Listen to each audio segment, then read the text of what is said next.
Next up at number 28, a guy who took the Bengals to 5 straight playoff appearances before bouncing around the league. He was a longtime Cincinnati quarterback, and now he's here, he's there, he's everywhere. He's in Carolina as number 28, Andy Dalton. Once again, back up higher than the guy who presumably will be the starter. And the signs in Carolina are clearly pointing to Bryce Young. Right. But Andy Dalton, they could have done a lot worse as the guy who's the fallback to Bryce Young. That's right. I mean, he might be the best of all these kind of guys. Experience, be backup, could be starter, whatever there. Andy Dalton wasn't on my list last year. He was on the outside looking in. Andy Dalton, to me, was one of the pleasant surprises of all my studies of these top 40 quarterbacks. I got to give the guy a lot of credit. I kind of went into this as like, I kind of know what Andy Dalton is. I mean, come on, blah, blah, blah, like whatever. Andy Dalton had a different year. Andy Dalton, here's the first thing that I really noticed when I was breaking him down. He, of course, is very accurate with intermediate throws. He knows where to go with the football, right? He's always been good in that department. But two things that popped out from last year. One, he changed his mechanics and shortened his motion a little bit, helped him get the ball out of his hand a little quicker, helped him to throw the ball with power throws more accurately.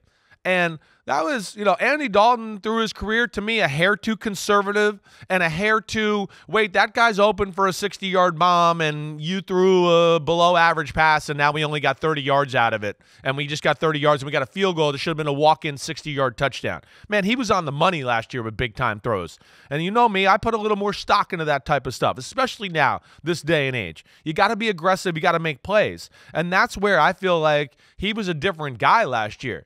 And I don't think I even gave it the credit it deserved during the season. When I went back and watched, I just went, oh, man, he was fearless, pushing the ball in the tight windows down the field and not always having a full array of healthy receivers around him. But I thought he made some really nice adjustments to his game.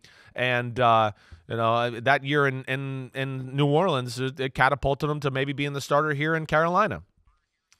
Well, Jameis Winston got injured week 3, and we never saw him again. Yeah, and when he was says healthy, a lot. Dalton took over. Right. And Dalton now, 2 years removed from signing with the Bears, and remember, the Bears put out the tweet QB1. Yeah, until he wasn't. That happens every year. Guys will sign somewhere, and then they draft someone. But he knew going in that this is what was potentially going to happen in Carolina. Here's Andy Dalton from earlier in the week talking about helping Bryce Young become the best quarterback he can be. I mean, I know the situation that we're in here. I knew coming in that we were going to have the first pick and we were going to take a quarterback. And, for me, that doesn't change my mindset of how I'm going about every single day. I know the reality that this thing is going to be Bryce's at some point. And right now it's, for me, it's to go just be me out there and play like I can play and practice how I expect to practice and do things like that. And, I think with part of that, it's helping Bryce learn the NFL game and the mechanics of getting in and out of the huddle and all the little things that you need to learn going into it. You know what makes me feel more old than anything else we've discussed today? What's that? The fact that I vividly recall interviewing Andy Dalton when he was coming out of TCU, and now he has a patch of gray in his red beard. He's been around a while. Yes, he has. And I still vividly recall talking to him and going back and forth about TCU in West Virginia back in 2011 when he was drafted. So, newsflash, that was a long time ago. Yeah. He's had a really good career. He really has. And he's, been the extremely good professional, says and does the right things, right? He can run an offense. He's not going to be the guy that carries your team, right? Like I said, the one thing is he did more than run the offense last year. He made some throws where I went, ooh, that was, a dicey, or not a dicey, a daring decision. And what a great throw. And he pushed the envelope a little bit more last year. And it's why the Saints kind of had a resurgence late in the year.